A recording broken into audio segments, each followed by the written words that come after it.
জাতীয়করণ করে নাই। 20 সালের 6 সেপ্টেম্বর আকরাম সচিব স্যার একটি অবৈধ চিঠি আমাদের জন্য করেছেন যে আর কোনো বর্তমানে কোনো বেসরকারি আপাতত আর কোনো বেসরকারি প্রাথমিক বিদ্যালয় জাতীয়করণ করা হবে না। আপাতত সেই কথাটা উনি বহাল রেখে প্রজ্ঞাপন করে গেছেন।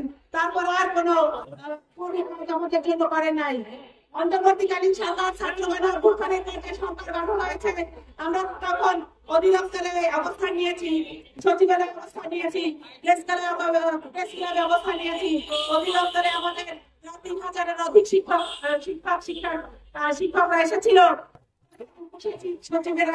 তখন ওখানকার উপপরিচালক মহাপরিচালকরা আমাদেরকে বলেছেন যে আমরা চিঠি করে দেবো, আপনাদের বিদ্যালয়গুলির তথ্য আমাদের এখানে আছে, আপনাদের ডকেট নাম্বার আছে, ইএমআইএস কোড নাম্বার আছে, আপনাদের জন্য আমরা চিঠি করে দেব। তখন যে চিঠি করে দেওয়ার কথা বলেছে, তখন আবার এই বিগত দিনের সচিব ফরিদ স্যার উনি তখন এখানে বসে আবার আমাদের বিরুদ্ধে সেই একই চিঠি আবার বহাল রেখেছেন। আমরা এখন চাই আমাদের যোগ্য দাবিগুলি কেন বারবার আমাদের স্বপ্নগুলি ভেঙে যাচ্ছে, তারা কেন শিক্ষা কর্মকর্তারা আমাদেরকে বঞ্চিত করছেন আর ওনারা দুর্নীতি করেছেন, আমাদের ভাগ্য ওনারা খেলা করছেন।